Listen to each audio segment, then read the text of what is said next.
অধ্যক্ষ মহোদয়, কৰ্তন প্ৰস্তাৱৰ সমৰ্থনত মই দুআষাৰ কম।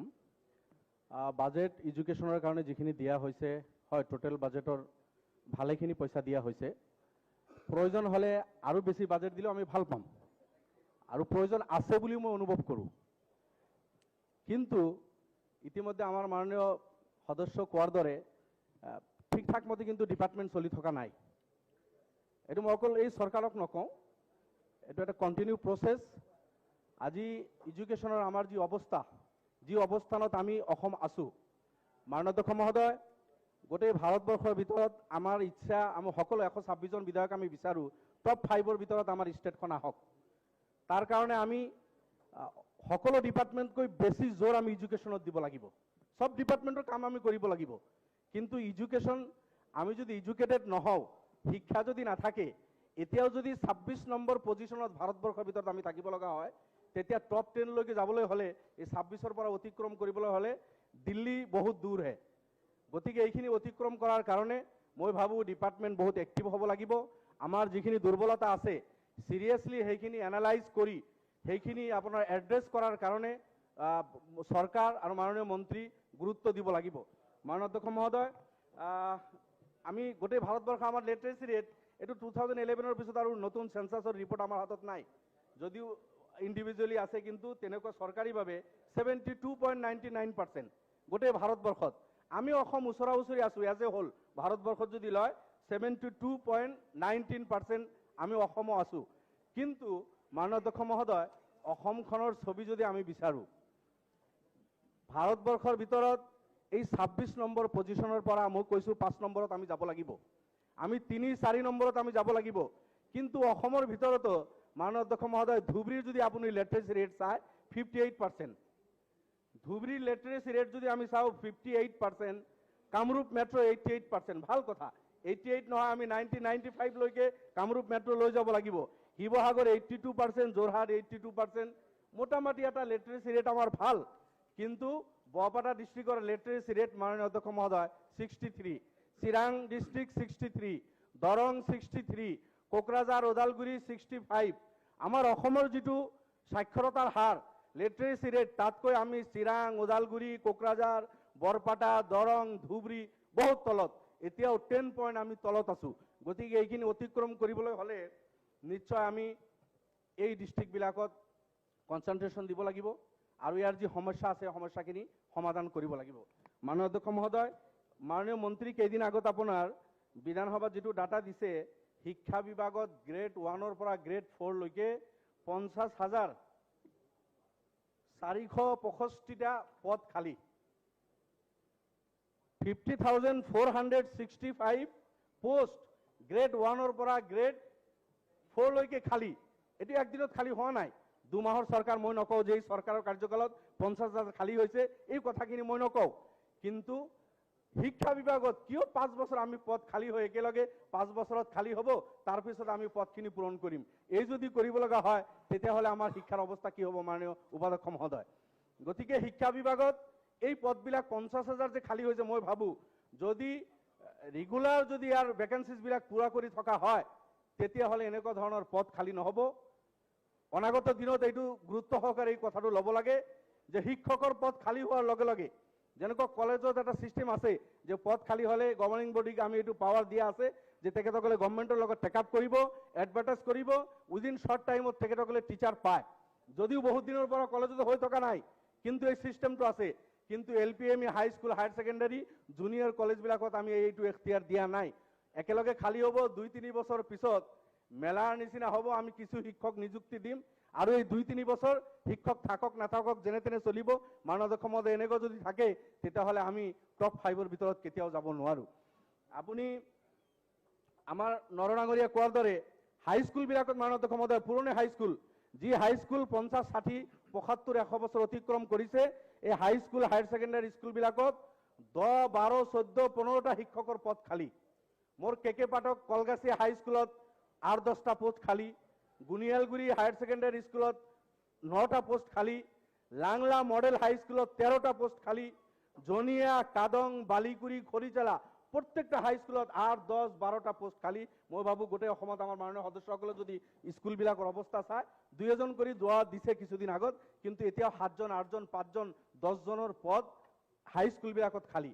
তো হাইস্কুলত যদি মেথছৰ টিচাৰ নাথাকে, ছায়েন্সৰ টিচাৰ যদি তাত নাথাকে, আপোনাৰ হিন্দী বা অন্যান্য ছাবজেক্টৰ যদি শিক্ষক নাথাকে, এই ছাত্ৰজনক কোনে পঢ়াব মাননীয় অধ্যক্ষ মহোদয়?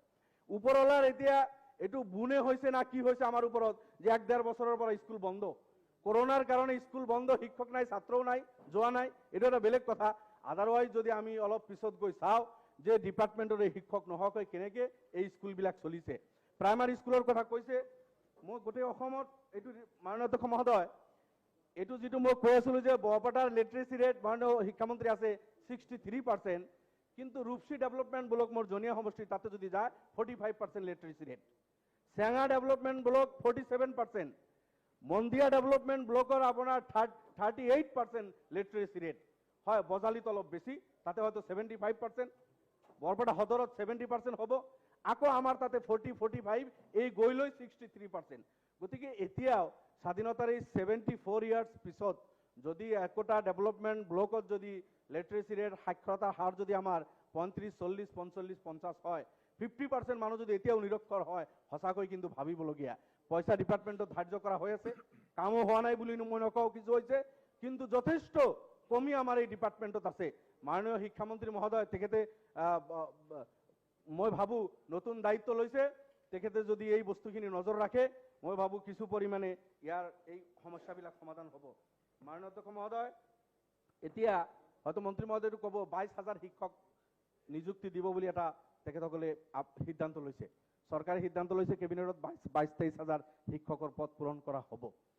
কিন্তু মই ভাবোঁ এতিয়াও 22-23 হাজাৰ শিক্ষকৰ পদ পূৰণ কৰাৰ পিছতো বহুত পদ খালী থাকিব, আৰু অকল শিক্ষক নহয়, এই শিক্ষকসকলক চোৱা চিতা কৰাৰ কাৰণে গ্ৰেড 1ৰ পৰা যিবিলাক দায়িত্বশীল ব্যক্তি, সেইবিলাক পদো যাতে পূৰণ কৰা হয়, সময়মতে চোৱা হয়। মই তাৰ এটা এক্সাম্পল দিছোঁ আপোনাক। মাননীয় অধ্যক্ষ মহোদয়, চৰকাৰে দিয়া আমাৰ এই DRSC ৰিপৰ্ট দিয়া তথ্য হিচাপে এটা ৰিপৰ্ট আপুনি চাওক। ইয়াতে joint director nil, inspector of colleges nil থাকিব লাগে আপোনাৰ, assistant director of educational planning and coordinator nil, আপোনাৰ ৰিচাৰ্চ অফিচাৰ এজন লাগে নীল, এতিয়া আপোনাৰ গৈ আছে ৰেজিষ্ট্ৰাৰ এজন লাগে নীল, একাউণ্টেণ্ট এজন লাগে নীল, আপোনাৰ জুনিয়ৰ এছিষ্টেণ্ট 24 জন লাগে, 9 জন আছে। ঠিক নীল নীল এইবিলাক যদি থাকে, কোনে চোৱা চিতা কৰিব মাননীয় অধ্যক্ষ মহোদয়? গতিকে মই এটা এক্সাম্পলেই দিছোঁ। গতিকে এই 23,000 যথেষ্ট নহয়।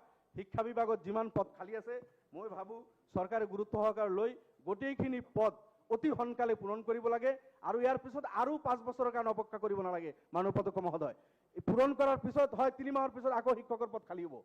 শিক্ষক লাইনত আছে, ৰিটায়াৰ্ড হ'ব তেখেতসকলে, 3 মাহ পিছত যাতে এপইণ্টমেণ্ট দিব পৰা যায়, পদ খালী হোৱাৰ লগে লগে যাতে নিযুক্তি দি ছাত্ৰ ছাত্ৰীৰ জীৱনৰ প্ৰতি লক্ষ্য ৰাখি যাতে নিযুক্তি দিয়া হয়, এই কথা বাৰ্তাবিলাক যদি আমি লক্ষ্য নকৰোঁ মাননীয় অধ্যক্ষ মহোদয়, কিন্তু আমাৰ সেই শিক্ষা বিভাগ ঠিক নহয়। ইতিমধ্যে মই নিযুক্তিৰ কথা কৈছোঁ মাননীয় অধ্যক্ষ মহোদয়। আমাৰ ওচৰীয়া ৰাজ্য আমি অসম, অৰুণাচল বাদ দি বাকী গোটেইকেইখন ৰাজ্য আমাতকৈ শিক্ষাৰ ফালে আগবঢ়া তেখেতসকলে। কি আমাৰ নাই? গোটেইখিনি ৰিচোৰ্চ আমাৰ থকাৰ পিছতো আজি মেঘালয় আমাতকৈ আগবাঢ়ি আছে, ত্ৰিপুৰাৰ নিচিনা ষ্টেট আমাতকৈ আগবাঢ়ি আছে, নাগালেণ্ড, মিজোৰাম আমাতকৈ আগবাঢ়ি আছে তেখেতসকলে, ইভেন ৱেষ্ট বেংগল আমাতকৈ আগত, ছিকিম আমাতকৈ আগত, চাৰিওফালে ঘেৰি থকা গোটেইকেইখন ষ্টেট শিক্ষাৰ ফালে আমাতকৈ আগবঢ়া, আমি কিন্তু তেখেতসকলতকৈ পিছত। গতিকে মাননীয় অধ্যক্ষ মহোদয়, এই যিখিনি পদ খালী আছে এইখিনিতো পূৰণ কৰিব, ইয়াৰ লগত আমি কিছু পদ ক্ৰিয়েট কৰিব লাগিব। আজি ইউনিভাৰ্চিটিবিলাকত মাননীয় অধ্যক্ষ মহোদয় চাব, বহুত ডিপাৰ্টমেণ্ট 2-3জন শিক্ষকেদি ইউনিভাৰ্চিটি চলি আছে, ডিপাৰ্টমেণ্টবিলাক চলি আছে। এটা ডিপাৰ্টমেণ্টত কমচে কম 7জন শিক্ষক লাগে, 4জন এছিষ্টেণ্ট প্ৰফেচাৰ, 2জন এছ'চিয়েট আৰু এজন প্ৰফেচাৰ, 7জন কমচে কম এটা ডিপাৰ্টমেণ্টত থাকিব লাগে। কিন্তু গুৱাহাটী ইউনিভাৰ্চিটি যদি আপুনি চায়, ডিপাৰ্টমেণ্ট অফ ওমেন ষ্টাডিজ, তাতে মাত্ৰ 2-3জনে কাম কৰি আছে। মাছ কমিউনিকেশ্যন নিচিনা ইম্পৰ্টেণ্ট ডিপাৰ্টমেণ্ট গুৱাহাটী ইউনিভাৰ্চিটি, তাতে 7জন নাই, 2-3জন তাতে কাম কৰি আছে। মাননীয় অধ্যক্ষ মহোদয়, সাইকোলজি আপুনি গুৱাহাটী ইউনিভাৰ্চিটি যদি ৰিপৰ্ট লয় আপুনি চাব 2-3জনে কাম কৰি আছে। পাৰ্চী, আৰবিক এইবিলাক ছাবজেক্টত 2-3জন শিক্ষক তাতে কাম কৰি আছে। আকৌ পাৰ্ট টাইম শিক্ষক যিসকল আছিল সেইসকলেও মাননীয় ৰাজ্যপালে অৰ্ডাৰ দিলে, যেতিয়া পাৰ্ট টাইম কোনো শিক্ষক বা গেষ্ট লেকচাৰাৰ থাকিব নোৱাৰিব এনেকুৱা এটা অৰ্ডাৰ দিয়া হ'ল। গতিকে ডিপাৰ্টমেণ্টবিলাকত 7জন শিক্ষক লাগে, তাতে যদি 3-4জন থাকে, ইউনিভাৰ্চিটি বাৰ বাৰ দেখি আছে যে পোষ্ট ক্ৰিয়েট কৰিব লাগে, কিন্তু নতুনকৈ ক্ৰিয়েট কৰা হোৱা নাই। খালী পদবিলাক হয়তো এতিয়া পূৰণ কৰা হ'ব, কিন্তু লগে লগে একটা ডিপাৰ্টমেণ্টত যিমান পদ লাগে এইখিনি যাতে ক্ৰিয়েট কৰা হয়, ইয়াৰ কাৰণে মাননীয় উপাধ্যক্ষ মহোদয়, মন্ত্ৰী মহোদয়ক মই অনুৰোধ কৰিছোঁ। অকল গুৱাহাটী বিশ্ববিদ্যালয় নহয়, গুৱাহাটী বিশ্ববিদ্যালয়ত আমাৰ 42 ডিপাৰ্টমেণ্ট আছে, BSUত 140 ডিপাৰ্টমেণ্ট আছে, ডিউৰ আণ্ডাৰত মোৰ দেন 80 ডিপাৰ্টমেণ্ট আছে। গতিকে আমি শিক্ষামন্ত্ৰী মহোদয়ক অনুৰোধ কৰিছোঁ, বানাৰস হিন্দু বিশ্ববিদ্যালয়ত 140টা ডিপাৰ্টমেণ্ট আছে, আমি 40-42টা ডিপাৰ্টমেণ্ট অতদিনে লৈ আছোঁ, তথাপি আমাৰ ডিপাৰ্টমেণ্টৰ যি অৱস্থা, শিক্ষক নাই, ইনফ্ৰাষ্ট্ৰাকচাৰ যি লাগে সেইখিনি নাই। আৰু সময়ৰ লগত যুগৰ লগত মই ইয়াৰ আগতে কৈছোঁ, খাপ খুৱাই আমি এই ইউনিভাৰ্চিটিবিলাক ষ্টাডি কৰিব লাগে। নেহৰু ইউনিভাৰ্চিটি, DU, আপোনাৰ আৰু যি ভাল ইউনিভাৰ্চিটি ভাৰতবৰ্ষত আছে, কি কি ডিপাৰ্টমেণ্ট আমি আৰু নতুনকৈ ইন্ট্ৰডিউচ কৰিব পাৰোঁ, এই কথা বাৰ্তাবিলাকো চৰকাৰে চিন্তা কৰিব লাগিব, যদি আমি টপ 5 ষ্টেটৰ ভিতৰত আমাৰ ৰাজ্যখনক আমি লৈ যাব বিচাৰোঁ। আদাৰৱাইজ মুখত কৈ থকা হ'ব, এইটো জুমলা থাকিব, কিন্তু কাম নহ'ব। মাননীয় অধ্যক্ষ মহোদয়, ডিব্ৰুগড় ইউনিভাৰ্চিটিৰ পৰা আৰম্ভ কৰি নতুন আমি কিছু ইউনিভাৰ্চিটি ঘোষণা কৰিলোঁ। ডিব্ৰুগড়টো পুৰণা, কটন বিশ্ববিদ্যালয়, কেইটা ডিপাৰ্টমেণ্ট তাতে আছে, গুৱাহাটী আৰু ডিব্ৰুগড়ৰ সমকক্ষ হিচাপে লৈ যোৱাৰ কাৰণে বাকী ডিপাৰ্টমেণ্টবিলাক যাতে তাতে ইন্ট্ৰডিউচ কৰা হয়, এইটোক চৰকাৰৰ ওচৰত মোৰ আবেদন থাকিল। ইয়াৰ লগত ভট্টদেৱ বিশ্ববিদ্যালয়, আমাৰ বৰপেটা এতিয়া বজালি হৈ গ'ল, বজালিত আপোনাৰ টেগৰ বিশ্ববিদ্যালয়, হোজাই আৰু কিছু নলবাৰীৰ পৰা আৰম্ভ কৰি কাজিৰঙা বিশ্ববিদ্যালয়, নতুন কিছু বিশ্ববিদ্যালয় আমি ডিক্লেয়াৰ কৰিছোঁ। বিশ্ববিদ্যালয় ডিক্লেয়াৰ কৰি পইচা কিছু দি বাজেটত ধাৰ্য কৰি বিল্ডিংটো বনাই দিয়া যথেষ্ট নহয় মাননীয় অধ্যক্ষ মহোদয়। বিশ্ববিদ্যালয় অকল বিল্ডিঙৰ নাম নহয়, তাতে ডিপাৰ্টমেণ্ট থাকিব লাগিব, তাতে শিক্ষক এণ্ড ষ্টুডেণ্ট হ'ব লাগিব। গতিকে আমাৰ এই নতুন ঘোষণা কৰা বিশ্ববিদ্যালয়বিলাকতো যাতে ডিপাৰ্টমেণ্টবিলাক তাতে খোলা হয়, পোষ্ট ক্ৰিয়েট কৰা হয়, ছাত্ৰ ছাত্ৰী সেই অঞ্চলৰ পঢ়াৰ যাতে এটা সুবিধা পায়। গতিকে নতুনকৈ ঘোষণা কৰি বিল্ডিং বনাই দিয়াটো যথেষ্ট নহয়। মইতো মাননীয় মন্ত্ৰী মহোদয়ক অনুৰোধ কৰিছোঁ এই বিষয়ে গুৰুত্ব দিব লাগে। ইয়াৰ লগত আমাৰ কলেজবিলাক, অসমৰ এই বিশ্ববিদ্যালয় আণ্ডাৰ যি ডিগ্ৰী কলেজ আছে, এই কলেজবিলাকত যদি আমি লক্ষ্য কৰোঁ, সেইকেইটা ডিপাৰ্টমেণ্টে আমাৰ, ইভেন জিঅ'গ্ৰাফি ডিপাৰ্টমেণ্ট ইমান ইম্পৰ্টেণ্ট, কেইখন কলেজত আমাৰ আছে। গুৱাহাটী ইউনিভাৰ্চিটিৰ আণ্ডাৰত বিচাৰি ফুৰিব লাগে, জিঅ'গ্ৰাফি যদি কোনো ষ্টুডেণ্ট পঢ়ে বুলি তুমি তাতে যোৱা, জিঅ'গ্ৰাফি ডিপাৰ্টমেণ্ট আমাৰ নাই। এনেকুৱা বহুত ডিপাৰ্টমেণ্ট আমাৰ হাতত নাই। মাননীয় অধ্যক্ষ মহোদয়, মই এটা এক্সাম্পল দিছোঁ। গতিকে আপোনাৰ সেই এছামিছ, ইংলিছ, হিন্দী, আপোনাৰ education, economics, political science, chemistry, biology, physics, botany, এইকেইটা মেথছ আৰু 2-এটা ছাবজেক্ট, এইখিনি ছাবজেক্টে আমাৰ কলেজবিলাকত আছে। গতিকে আমি বেলেগ যি টপ 5ত থকা ষ্টেটবিলাকৰ কলেজবিলাকত যি ডিপাৰ্টমেণ্ট চলে, সেইখিনি আমাৰ শিক্ষা বিভাগৰ বিষয়াসকলক তাতে পঠাই তাতে ষ্টাডি কৰি তেনেকুৱা ধৰণৰ মাননীয় মন্ত্ৰী মহোদয়ক মই অনুৰোধ কৰিছোঁ, আমাৰ কলেজবিলাকতো তেনেকুৱা পোষ্ট ইন্ট্ৰডিউচ কৰিব লাগে। দুখেৰে ক'ব লাগে, এই যুগত ছায়েন্স এণ্ড টেকনলজিৰ যুগ, কিন্তু কম্পিউটাৰ এডুকেশ্যন আমাৰ কি অৱস্থাত চলিছে। কলেজবিলাক, স্কুলত মাননীয় উপাধ্যক্ষ মহোদয়, আমাৰ হাইস্কুলবিলাকত temporary post, contractual basis, permanent নহয়, কণ্ট্ৰেকচুৱেল বেচিছ আমি কম্পিউটাৰ শিক্ষকক নিযুক্তি দিছিলোঁ, তথাপি এতিয়াও বহুত হাইস্কুলত সেই শিক্ষকসকলক আমি নিযুক্তি দিয়া নাই। কিছু শিক্ষক তেখেতসকলে কাম কৰিছিল, অৰ্হতাৰ ভিত্তিত তেখেতসকলক নিযুক্তি দিয়া হৈছে, আৰু কিছুমানৰ অৰ্হতা নাই বুলি আমি তেখেতসকলক নিযুক্তি দিয়া নাই। এতিয়া তেখেতে অৰ্হতা সম্পন্ন হৈছে, তেখেতে কোৱালিফাইড হৈছে তেখেতসকল। মই ভাবোঁ সেই শিক্ষকসকলকো নিযুক্তি দি কম্পিউটাৰ এডুকেশ্যনৰ প্ৰতি জোৰ দিব লাগে। আজি কেৰালাত যাওক, প্ৰাইমাৰী LP স্কুলত আপোনাৰ কম্পিউটাৰ এডুকেশ্যন ইন্ট্ৰডিউচ কৰিছে। আমাৰ অসমতো প্ৰাইভেট স্কুল যিবিলাক আছে, DPS, NPS বা ইত্যাদি আৰু কিছুমান স্কুলত ক্লাছ 1ৰ পৰা তেখেতসকলে কম্পিউটাৰ পঢ়াই আছে। আৰু আমাৰ চৰকাৰী স্কুলত আমি হাইস্কুল, কলেজতেই চিন্তাটো কৰিব পৰা নাই, যদিও আছে, কিন্তু সেইখিনি আমি ঠিক ঠাক মতে এইখিনি আগুৱাই লৈ যাব পৰা নাই। গতিকে মন্ত্ৰী মহোদয়ৰ প্ৰতি মোৰ অনুৰোধ যে কলেজবিলাকত, স্কুলবিলাকত এই ছাবজেক্টবিলাকৰ প্ৰতি যাতে গুৰুত্ব দিয়া হয়, এইখিনি মোৰ অনুৰোধ থাকিল। শিক্ষা মাননীয় উপাধ্যক্ষ মহোদয়, এইখিনিতো স্কুলবিলাকৰ কথা মই কৈছোঁ, 23,000 নিযুক্তি দিব। আমাৰ এই শিক্ষকসকল ট্ৰেইন হ'ব লাগে, তাৰ কাৰণে BEd কলেজ আমাৰ আছে, 10-12খন BEd কলেজ মাত্ৰ আছে। মাননীয় উপাধ্যক্ষ মহোদয়, গোৱালপাৰা BEd কলেজ শিক্ষকৰ অভাৱত ৰিকগনিশ্যন কেঞ্চেল কৰা হৈছে। দুখেৰে ক'ব লাগে মন্ত্ৰী মহোদয়, মই ভাবোঁ আপুনি এইটো অনুধাৱন কৰিব। আমাৰ মাত্ৰ 10-12খন BEd কলেজ আছে। এতিয়া কম্পালচাৰী কৰা হৈছে যে শিক্ষকসকল BEd ডিগ্ৰী ল'ব লাগিব তেখেতসকলে। কলেজ আমাৰ হাতত বেছি নাই, ষ্টুডেণ্ট বহুত, সেইসকল শিক্ষকসকলো যায় তাতে ট্ৰেইনিং লোৱাৰ কাৰণে তেখেতসকলে লাইনত আছে, কিউত আছে। কিন্তু আমাৰ শিক্ষকৰ অভাৱত 2-3 বছৰৰ পৰা গোৱালপাৰা BEd কলেজ তাতে তলা লাগি আছে, আমি শিক্ষক নিযুক্তি দিব পৰা নাই। এই কথাটোৱে মই কৈছিলোঁ যে এভৰি 3 মান্থ যদি আমি ৰিভিউ কৰি ক'ত পদ খালী আছে এইবিলাক যদি আমি নিযুক্তি দিওঁ, আজি হয়তো গোৱালপাৰা BEd কলেজ বন্ধ নহ'লহেঁতেন। এইটো এটা লাজৰ কথা। কলেজ আমাৰ 126খন লাগে BEd কলেজ, য'ত 10-12খন আছে, তাতে শিক্ষকৰ অভাৱত ৰিকগনিশ্যন কেঞ্চেল হৈ বন্ধ হৈ আছে। এইটো লক্ষ্য কৰিব লাগে। লগতে যেহেতু BEd কম্পালসাৰী কৰা হৈছে, 126টা সমষ্টিত 126খন BEd কলেজ যাতে চৰকাৰে কৰাৰ ব্যৱস্থা কৰে, এইটো মোৰ ফালৰ পৰা মাননীয় উপাধ্যক্ষ মহোদয় মই পৰামৰ্শ দিলোঁ। চৰকাৰে কৈছিল হয় কলেজবিলাকত আপোনাৰ কলেজ যি আমাৰ ডিগ্ৰী কলেজ আছে তাতে এইটো BEd ইন্ট্ৰডিউচ কৰিব, তাতে আমাৰ ইনফ্ৰাষ্ট্ৰাকচাৰ আছে, যদি পাৰে তেনেকৈ কৰক। নতুনকৈ কলেজ পাতিবলৈ হ'লে বহুত টকা পইচাৰ প্ৰয়োজন, পোষ্ট ক্ৰিয়েট কৰিব লাগিব, কলেজতো পোষ্ট ক্ৰিয়েট কৰিব লাগিব। কিন্তু এটলিষ্ট আমাৰ ডিগ্ৰী কলেজবিলাকত ইনফ্ৰাষ্ট্ৰাকচাৰ আছে, তাতে যদি এই ডিপাৰ্টমেণ্টটো দিয়া হয়, ইনফ্ৰাষ্ট্ৰাকচাৰৰ কাৰণে পইচা দিব নালাগিব, পোষ্ট ক্ৰিয়েট কৰি পোষ্টকেইটা দিলেই তাতে আমি এই কামখিনি চলাব পাৰিম। ছায়েন্স কলেজৰ কথা মাননীয় অধ্যক্ষ মহোদয়, আমাৰ ভট্টাচাৰ্য ডাঙৰীয়া আছে, তেখেতে শিক্ষামন্ত্ৰী আছিল, সেই সময়ত ঘোষণা কৰিছিল, মই ভাবোঁ more than 50 ছায়েন্স কলেজ গোটেই অসমত ঘোষণা কৰা হৈছিল। কিন্তু সেই কলেজবিলাক কিন্তু ঘোষণাতে থাকি গ'ল বহুকেইখন কলেজ। ছায়েন্স ষ্ট্ৰীম সেইখিনি চলা নাই, ভাল সিদ্ধান্ত আছিল, তেখেতে ঘোষণা কৰিছিল। কিন্তু মই অনুৰোধ কৰিম চৰকাৰক এই যিখিনি ঘোষণা কৰা হৈছিল 56 কলেজেছ আৰু বাকী 126টা সমষ্টিতে 126টা ছায়েন্স ষ্ট্ৰীম ইন্ট্ৰডিউচ কৰাৰ কথা আছিল, সেইখিনিও যাতে চৰকাৰে গুৰুত্ব সহকাৰে লয়। মাননীয় মন্ত্ৰীৰ ওচৰত মোৰ আবেদন থাকিল যে ছায়েন্স ষ্ট্ৰীম গোটেই 126টা সমষ্টিতে 126 ঘোষণাখিনি কৰাটো ঠিকে আছে, বাকী থকা সমষ্টিবিলাকতো ছায়েন্স ষ্ট্ৰীম ডিক্লেয়াৰ কৰিব লাগে আৰু তাতে এই ছায়েন্সৰ শিক্ষাৰ কাৰণে ব্যৱস্থা কৰিব লাগে মাননীয় উপাধ্যক্ষ মহোদয়।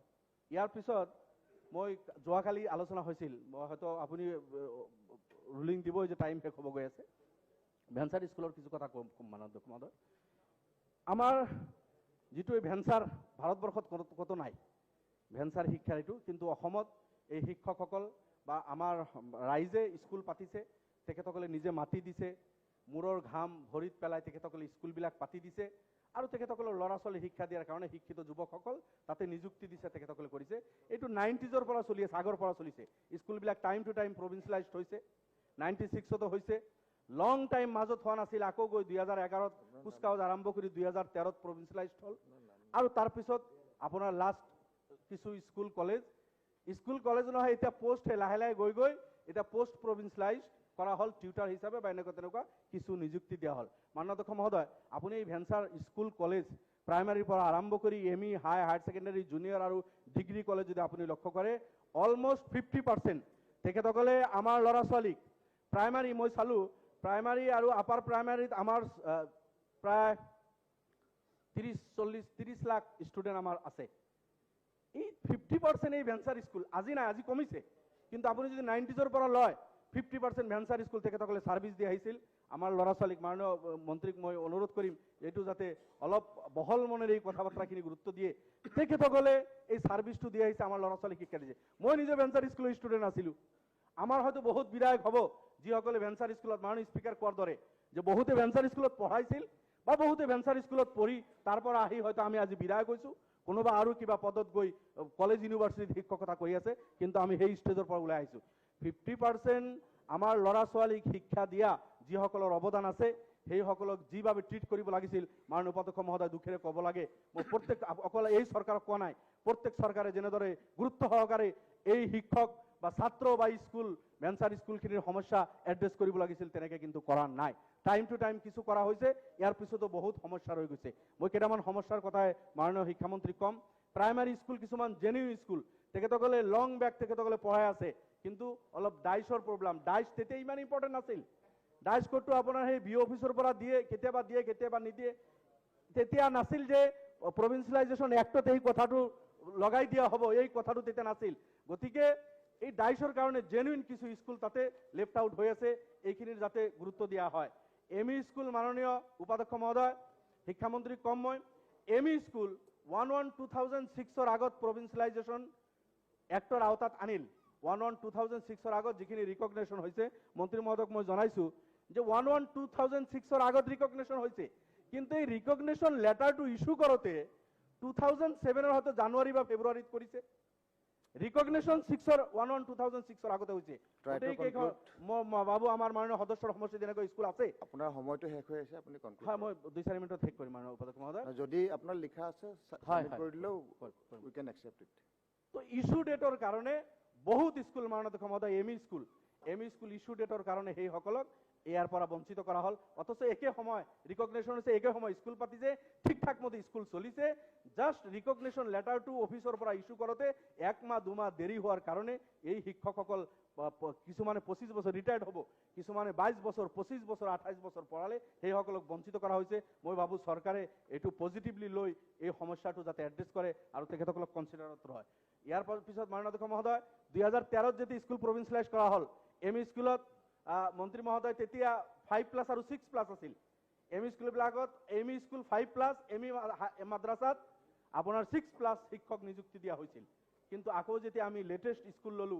ইয়াতে 3+ আমি কৰিলো গতিকে আগত যেটো এই শিক্ষকসকলতো 2000 চনৰ আগৰ পৰা স্কুল পাতিছে তেখেতসকলে 5+ আৰু 6+ হিচাপে তেখেতসকলক আমি অনুমোদন দিছো সেই হিচাপে তেখেতসকলে এটা সময়ত ফাইনান্সিয়াল এসিস্ট্যান্ট পাইছে থ্যাংক ইউ আজি মানে 2 মিনিট মই শেষ কৰিছো আপোনাৰ অলৰেডি আমাৰ টাইমৰ পৰাই ল'ব আমাৰ টাইমৰ পৰাই ল'ব আপোনাৰ বেলেগ স্পিকাৰৰ পৰা মই ঠিক আছে কৰ্তন কৰিব কোনো কথা তো এই সকলৰ এই ইস্যু ডেটৰ কাৰণে স্কুলখিনি বঞ্চিত হৈ আছে এইখিনি আচ্ছা মই 5+ 6+ কৈ আছিলো 5+ আৰু 6+ যেহেতু আগত লোৱা হৈছে 2013 ত সমানে এই সকল আহিছে এতিয়া 3+ যেটো কৰা হল দুজন শিক্ষক বঞ্চিত হল তিনিজন শিক্ষক বঞ্চিত হল এটো যাতে কনসিডাৰ কৰা হয় আৰু এই 2013 ত যেনেকৈ আমি লৈছিলো তেনেকৈ যাতে লোৱা হয় 2013 ত আমি হিন্দী আৰু আৰবী শিক্ষকক লৈছিলো এইবাৰ আমি লোৱা নাই হিন্দী আৰবী সাবজেক্ট আমি বাদ দিছো অথচ হিন্দী কম্পালসৰি এমই মাদ্ৰাসাত আৰবী কম্পালসৰি এখিনি আছিল গতিকে আৰবী আৰু হিন্দী এই দুজন শিক্ষকৰ যাতে নিযুক্তি দিয়া হয় 5+ 6+ হলে এই সমস্যাটো মৰিব মাননীয় উপাধ্যক্ষ মহোদয় স্কুল হাই স্কুল বা এমই হাই স্কুল বিলাকত বিশেষভাৱে সেকশনাল টিচাৰ্স এডিশনাল টিচাৰ কৈ বহুত আপোনাৰ বাদ পৰিল হায়াৰ সেকেন্ডাৰী স্কুলত আছে জুনিয়ৰ কলেজত আছে এটা সময়ত জুনিয়ৰ কলেজত আমি 8জন শিক্ষক ললো আকৌ এইবাৰ অলপ ব্যতিক্ৰম কৰিলো এতিয়াও বহুত ডিপাৰ্টমেন্ট সেই সকল শিক্ষকে 20-25 বছৰ পৰা কাম কৰিছে হাই স্কুল বা হায়াৰ সেকেন্ডাৰী বা জুনিয়ৰ কলেজত এডিশনাল টিচাৰ সেই সকল হিন্দী আৰবীও আছে সেইখিনিক আমি বাদ পেলালো এইখিনি অলপ গুৰুত্ব সহকাৰে এই মেটাৰটো ল'ব লাগে মাননীয় অধ্যক্ষ মহোদয় আৰু এটা সমস্যা আছে আপোনাৰ এটা সময়ত 8, 9, 10 হাই স্কুলত আছিল কিন্তু 8 আমি যেতিয়া এমই স্কুলত আনিলো তো পারমিশন আৰু ৰিকগনিশ্যন এটো প্ৰভিন্সিয়েলাইজেশনৰ সময়ত মাননীয় অধ্যক্ষ মহোদয় এটো লোৱা হৈছিল যে first class to permission recognition হলে 1/1/2006 ৰ আগত সেই স্কুলটো লোৱা হ'ব 8 ক্লাস 1/1/2006 ৰ আগতে ৰিকগনিশ্যন পারমিশন হৈছে কিন্তু 8 যেতিয়া গুছি এমই স্কুল লৈ আহিল এতিয়া 9 ক্লাস টু ফার্স্ট ক্লাস হৈ গল ইয়াৰ কাৰণে কিছুমান স্কুলত ক্লাস 9 হয়তো 7 ত ৰিকগনিশ্যন পাৰমিশন হৈছে যাৰ কাৰণে স্কুলখিনি বাদ পৰিল অথচ এই স্কুলৰ 8 to 6 ৰ আগত ৰিকগনিশ্যন পাৰমিশন হৈছে যিখিনি হ'ব লাগিছিল এনেকৈ বহুত স্কুল বাদ পৰিছে ইয়াৰ প্ৰতি গুৰুত্ব দিব লাগে এতিয়া আপোনাৰ জুনিয়ৰ কলেজৰ মই কথা কলো কলেজ বিলাকত মাননীয় অধ্যক্ষ মহোদয় যিখিনি আমি প্ৰভিন্সিয়েলাইজ কৰিলো এখন কলেজত 12, 14, 15 জন শিক্ষকৰ পদ হৈছে 12, 14, 15 জন শিক্ষকৰ পদ বাকি পদ এতিয়ালৈকে হোৱা নাই কলেজ বিলাকটো চলি আছে আমি চলাব দিছো ছাত্ৰ বিলাকৰ লাইভ লৈ কি হৈ আছে গতিকে সিদ্ধান্তত আমি আহিব লাগিব যে যদি এই শিক্ষকখিনি নলয় যদি নহয় মই ৰিকুৱেষ্ট কৰিম এই শিক্ষকখিনি ল'ব লাগে 20-25 বছৰৰ পৰা এই কলেজ শিক্ষকসকলে কাম কৰিছে কিছুমান ডিপাৰ্টমেন্ট হয়তো লেছ এনৰোলমেন্টৰ কাৰণে লোৱা হোৱা নাই 15 জন লাগে লাষ্ট ক্লাছত 14 জন আছে ডিপাৰ্টমেন্টটো বাদ পৰিছে 13 জন আছে বাদ পৰিছে এজন দুজনৰ কাৰণে আগতে এইটো এক্ট আমি যেতিয়া বনাইছো তাৰ আগতে এই কথাটো নাছিল এই অকলটো 20 বছৰৰ পৰা পঢ়াই আছে তেতিয়া এই কথাটো নাছিল তোমাৰ তাতে 12 জন হলে তোমাক ল নহব হয় আমি এটা এক্ট বনালো ঠিকই আছে আমি প্ৰভিন্সিয়েলাইজ কৰি এতিয়া ক'ব লাগে তোমাৰ পোষ্টটো ললো অহা বছৰৰ পৰা যাতে 15 জনৰ কতকৈ কম তোমাৰ ইয়াতে ছাত্ৰ নহয় এইটো আমি দিব লাগে কিন্তু হেই নকৰি 13 বা 14, 10 থাকাৰ কাৰণে কিছুমান ডিপাৰ্টমেন্ট কৈছো জিওগ্ৰাফি বা ইকোনমিক্স ম্যাথ নেচাৰেলি ষ্টুডেন্ট কম হয় এই ডিপাৰ্টমেন্ট বিলাকো বাদ পৰিছে শিক্ষক বিলাক পোৱা নাই বা এতিয়া ডিপাৰ্টমেন্ট কনকাৰেন্সৰ কথা আহিছে যে ডিপাৰ্টমেন্ট কনকাৰেন্স নাথাকিলে সেই ডিপাৰ্টমেন্টৰ এজন শিক্ষকৰ পদ লোৱা হোৱা নাই আগতে এই কথাটো নাছিল 2013 ত আমি যেতিয়া প্ৰভিন্সিয়েলাইজ কৰিলো তেতিয়া এই কন্ডিশন বিলাক নাছিল তো মই অনুৰোধ কৰিম এটা থুলমূল ভাবে যে 2013 ত যেটো প্ৰভিন্সিয়েলাইজেশন এক্ট আমাৰ আছিল তাতে মোটামুটি ভাবে আমি শিক্ষক বিলাক সামৰি লৈছিলো কিন্তু 2017 যেটো এমেন্ডেড 2018 কৰিলো ইয়াতে বহুত মানে আপোনাৰ কেনেকৈ শিক্ষকক বাদ দিব পৰা যায় এনেকুৱা এটা প্লান প্ৰগ্ৰাম হোৱা হেন অনুভৱ হয় হয়তো কৰা নাই কিন্তু তেনেকুৱা হ'ব নালাগে যেহেতু এই শিক্ষকখিনি লং টাইমৰ পৰা তেখেতসকলে কাম কৰিছে, ছেক্ৰিফাইচ কৰিছে, আমাৰ ল'ৰা ছোৱালীক পাঠদান দি আহিছে তেখেতসকলে। মই হিউমেনিটিৰ গ্ৰাউণ্ডত নকওঁ, মই ভাবোঁ তেখেতসকলৰ মাননীয় উপাধ্যক্ষ মহোদয়, মাননীয় মন্ত্ৰীক কৈছোঁ, অধিকাৰ আছে। আজি 20-25 বছৰ তেখেতসকলে ছাৰ্ভিচ দিছে, আমাৰ ল'ৰা ছোৱালীক পঢ়াইছে। 5জন হ'লেও সেই স্কুলত আছিল, 7জন স্কুল নহয় ডিপাৰ্টমেণ্ট, মই কৈছোঁ কলেজত 5জন বা 7জন হ'লেই শিক্ষকজনটো আহিছে, ৰেগুলাৰ আহিছে তেখেতে। আমি যে 5জন নল'ম, আমি আৰবী হিন্দী টিচাৰ নল'ম, আমি ইছুডেট 2 দিন পিছত হ'লে নল'ম, আমি ডাইচ কোড এই চনৰ হ'লে নহ'ম, এই কথা বাৰ্তাবিলাক আমি একটা আনি পিছতহে ক'লোঁ 20 বছৰ পিছত। এই কথাখিনি যিদিনাখন স্কুল পাতিছিল, যিদিনাখন আমি পাৰ্মিশ্যন দিছোঁ ডিপাৰ্টমেণ্টত, টাইম টু টাইম আমি ইনস্পেকশ্যন কৰিছোঁ, এই শিক্ষকবিলাকক আমি চৰকাৰী বিভিন্ন কামত লগাইছোঁ। সেই সময়ত যদি আমি গাইডলাইন দিলোহেঁতেন যে তোমাৰ ডিপাৰ্টমেণ্টত ইমান ছাত্ৰ লাগিব, ইমান শিক্ষক লাগিব, এইখিনি হ'ব নোৱাৰিব, ইয়াৰ পিছত কোনোবা আহিলে সেইসকলৰ কাৰণে আমি নামাতিলোহেঁতেন। কিন্তু যিহেতু আমি তেতিয়া কোনো গাইডলাইন দিয়া নাছিলোঁ, আমি কোনো ইনষ্ট্ৰাকশ্যন দিয়া নাছিলোঁ, আমাৰ ল'ৰা ছোৱালীক পঢ়োৱাৰ স্বাৰ্থত আমি সহযোগ কৰি আহিছিলোঁ এই শিক্ষকসকলক, এই স্কুলবিলাকক। আৰু ন' ডাউট ছেক্ৰিফাইচ কৰিছে, লেণ্ড দিছে, টাইম দিছে, লাইফৰ প্ৰেচাছ টাইম তেখেতসকলক দি দিছে। এতিয়া চাকৰি বয়স নাই, এতিয়া 55-60 বছৰ এই শিক্ষকবিলাকৰ প্ৰায় বয়স হৈ গৈছে, এতিয়া দিলেও তেখেতসকলে যাব। গতিকে মই ভাবোঁ এই অনুকম্পামূলক নহয়, মই তেখেতসকলৰ ৰাইট আছে, অধিকাৰ আছে, এই প্ৰতি লক্ষ্য কৰি অলপ লক্ষ্য কৰিব বুলি মোৰ অনুৰোধ। আৰু যিখিনি শিক্ষক আমি ল'লোঁ এই টিউটাৰ হিচাপে নিযুক্তি, MGNৰেগাত কাম কৰিলেও যদি আপুনি হিচাপ লগায়, আমাৰ চাহ বাগানৰ ভাইসকল মজদুৰসকলে কাম কৰিলে মাহৰ হিচাপ লগালেও এই টিউটাৰ যি আমি যিসকলক নিযুক্তি দিছোঁ তেখেতসকলতকৈ বেছি পইচা পায়। গতিকে শিক্ষক 20-25 বছৰ আমাৰ ল'ৰা ছোৱালীক পঢ়ালে, আমাক বহুতক পঢ়ালে, আমি বিধায়ক MP হ'লোঁ, সেইসকলক এই টিউটাৰ বনাই এনেকুৱা ধৰণৰ, মই ভাবোঁ এইটো খুব জাষ্টিছ হোৱা নাই। মই মন্ত্ৰী মহোদয়ক অনুৰোধ কৰিছোঁ, টিউটাৰ নহয়, এইসকলক আপগ্ৰেড কৰি ফুল ফ্লেজ টিচাৰৰ মৰ্যাদা তেখেতসকলক দিব লাগে, এই কামটো কৰিব লাগে মাননীয় উপাধ্যক্ষ মহোদয়। মাননীয় আৰু কলেজৰ বহুত বা স্কুলৰ এতিয়া আপোনাৰ BEd লাগে, কলেজত নেট চেলেট MPhil লাগে, বহুতে এইবিলাক পূৰণ কৰিছে, কৰি জমা দিছে, ডিপাৰ্টমেণ্টত ছাবমিট কৰিছে, কিন্তু বছৰ বছৰ হৈ গৈছে তেখেতসকলৰ চাকৰি ৰেগুলাৰাইজ হোৱা নাই, যিটো মূল পইচা পাব লাগে পোৱা নাই। এইটোতো ছাবমিট কৰা এসপ্তাহ পিছত হৈ যাব লাগিছিল, within a week, within a month. ইমান কষ্ট কৰি কোনোবা PhD কৰিছে, নেট কোৱালিফাইড হৈছে, স্লেট কৰিছে, BEd কৰিছে, ইয়াৰ পিছত টিউটাৰ হৈ আছিল, লগে লগে দিয়াৰ পিছতো মই ভাবোঁ 10-15 দিনত এই কামখিনি, এতিয়া সৰলীকৰণ বহুত কাম আপোনালোকে কৰিছে, কেবিনেটত সিদ্ধান্ত হওক বা মন্ত্ৰী মহোদয় নিজে হওক, এনেকুৱা এটা সৰলীকৰণ কৰি কোনোবা ছাবমিট কৰাৰ 10-15 দিনৰ পিছত যাতে এই কামখিনি শেষ হয়, তেখেতসকলৰ মৰ্যাদা আৰু ৰাইটটো পায়, ইয়াৰ কাৰণে ব্যৱস্থা লোৱাৰ কাৰণে মই অনুৰোধ কৰিলোঁ মাননীয় অধ্যক্ষ মহোদয়। 3rd গ্ৰেড 4th গ্ৰেড, মাননীয় উপাধ্যক্ষ মহোদয়, এই স্কুল কলেজ যিখিনি আমি ল'লোঁ, ইয়াৰে 3rd গ্ৰেড 4th গ্ৰেডৰ মানুহখিনিক আমি লোৱা নাই, হয়তো প্ৰচেছ কৰি আছে, কি কৰি আছে মই নাজানো, সেইসকলক আগত দিব লাগিছিল। স্কুলটো আহি তলা খোলে, চাফ কৰে, কিমান কষ্ট কৰে, সেই মানুহখিনি গোটেইখিনি ইমান কোৱালিফাইডো নহয়, তেখেতসকলৰ পদখিনি কিন্তু এতিয়ালৈকে আমি নল'লোঁ, টিউটাৰ হিচাপেও নিযুক্তি নিদিলোঁ। গতিকে সেইখিনিও যাতে অতি সোনকালে এই সমস্যাটো সমাধান কৰা হয়, লাইব্ৰেৰিয়ানৰ পৰা আৰম্ভ কৰি 3rd গ্ৰেড 4th গ্ৰেড এইসকলৰ প্ৰতিও যাতে দৃষ্টি দিয়া হয়। ভেঞ্চাৰ স্কুল আৰু যিখিনি প্ৰভিন্সিয়েলাইজড স্কুল, চৰকাৰী স্কুল, তাতেও বহুত এই পদবিলাক খালী, নিশ্চয় 22-23 হাজাৰৰ ভিতৰত সেইবিলাক আছে, সেইখিনিও যাতে অতি সোনকালে নিযুক্তি দি এইখিনি পূৰা কৰা হয়। আমাৰ অধ্যক্ষ মহোদয়, 3rd grade 4th grade librarian বা ক্লাৰ্ক এইসকলৰতো কোনো নেট স্লেট PhD নালাগে, এইসকলৰতো 50% মাৰ্ক নালাগে। গতিকে যিটো ৰুল RT Act হিচাপে বা UGCৰ নৰ্মছ হিচাপে কলেজৰ পৰা প্ৰাইমাৰী স্কুললৈকে এইসকলক নিযুক্তি দিলে ফুল যি দৰমহা পাব লাগে এইসকল পাব লাগে, মই ভাবোঁ এইসকলৰ প্ৰাপ্য ৰাইট অধিকাৰ এইটো, কিন্তু সেইটো নিদিয়ে এইসকলক টিউটাৰ কেনেকৈ কৰিব? ইয়াততো 50%ৰ অভাৱ নাই, নেট চেলেটৰ কণ্ডিশ্যন নাই, একো নাই এইসকলৰ। কিন্তু হয়তো আপুনি এইটো ক'ব পাৰে যে শিক্ষকৰ দৰমহা 8,000, এইসকলক কেনেকৈ 16,000 দিম?